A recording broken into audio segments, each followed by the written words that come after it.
العزیز الحکیم. العزیز کا معنی رب کریم غالب ہے. لفظی ترجمہ تو ہوتا ہے پیارا ہے. جو پیارا ہو نا وہ اپنے پیار کی وجہ سے سب پہ غالب ہوتا ہے. اور رب کریم پیارا یہاں معنی غالب ہے کہ اللہ رب العزت غالب ہے. اللہ کسی سے مغلوب نہیں ہے. آپ رب کو یوں نہ سمجھیں کہ اللہ کسی سے مغلوب ہے. اللہ کی طاقت بے حد و بے انتہا, رب کی قدرت بے حد و بے انتہا. نہ اللہ رب العزت کے لیے اس طرح کی کوئی ابتدا ہے جسے ہم ابتدا سمجھتے ہیں, نہ اللہ کے لیے اس طرح کی کوئی انتہا ہے جسے ہم انتہا سمجھتے ہیں. یوں نہیں ہے. رب العزت ازل سے ہے, ابد تک ہے. نہ اللہ کے لیے ازل ازل ہے, نہ ابد ابد ہے. العزیز وہ سب پر غالب ہے, اس پر کوئی غالب نہیں آ سکتا. یہ نہ سمجھیں کہ وقتی طور پر کوئی جابر غالب آ گیا ہے, کوئی ظالم اپنے ظلم, اپنے پیسے, اپنی دولت, اپنی وجاہت کے بلبوتے پر غالب آ گیا ہے تو اللہ پر غالب ہے. جی نہیں, ایسا کچھ بھی نہیں. کوئی مولوی, کوئی عالم کہہ دے جی میں اپنے علم کو یوں بیان کروں کہ اللہ پر غالب, جی نہیں. رب کریم کا علم ولا یحیطون بشیء من علمہ. اور کوئی حکمران کہے میں اپنی طاقت کی بنیاد پہ رب پہ غالب, جی نہیں. وہ شداد نے بھی اللہ کے اتھارٹی کو چیلنج کرنے کا کہا تھا. ابھی ایک پاؤں اپنی جنت میں رکھا تھا, دوسرے پاؤں رکھنے کی نوبت نہیں آئی تھی, موت آ چکی تھی. فرعون جسے 500 سال تک سر میں درد نہیں پڑا تھا, اس نے سمجھا میں خدا ہوں, انا ربکم الاعلیٰ کا دعویٰ کر بیٹھا, تو رب نے پانی میں اسے غرق کیا تاکہ سمجھ آئے کہ موسیٰ علیہ السلام کو اسی پانی سے میں نے تیرے ہاتھوں سے بچوایا تھا.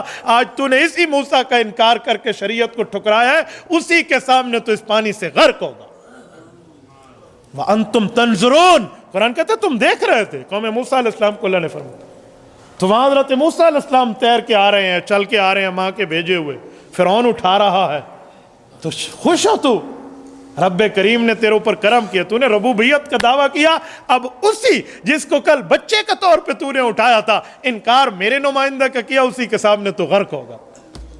وَأَغْرَقْنَا آلَ فِرْعَوْنَ وَأَنْتُمْ تَنْظُرُونَ, تم نے وزٹ کیا, تم نے دیکھا ہے. تو اللہ رب العزت غالب ہے سب پر. اور یہ بات یاد رکھیں, وقتی طور پہ غالب آئے تو اسے ایک شاعر کہتے ہیں کہ ہم نے دریاؤں کو چڑھ چڑھ کے اترتے دیکھا ہے.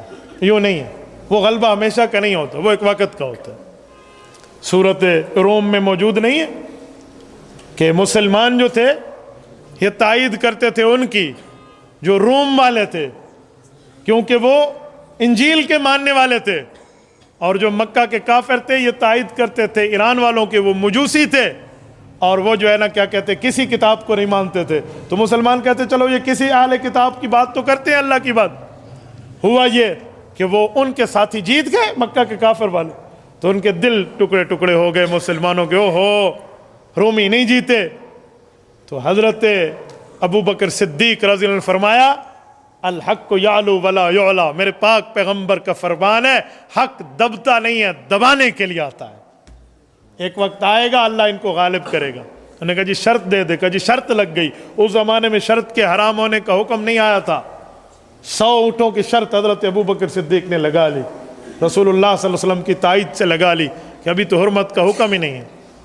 عین اس وقت جب جنگ بدر فتح ہو رہی ہے, عین اس وقت رب کریم کی آیت اتر گئی تھی اس وقت کہ فی بضع سنین للہ الامر من قبل ومن بعد ویومئذ یفرح المؤمنون.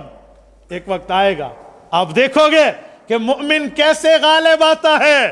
آپ دیکھنا مومن کیسے خوش ہوتا ہے. یعنی صحابہ کرام کی بات کی, آپ کے تائید کنندگان اہل کتاب غالب آئیں گے. اور ہوا وہی ہوا. وہ کیا ہوا؟ غلبت الروم فی ادنى الارض وهم من بعد غلبهم سيغلبون.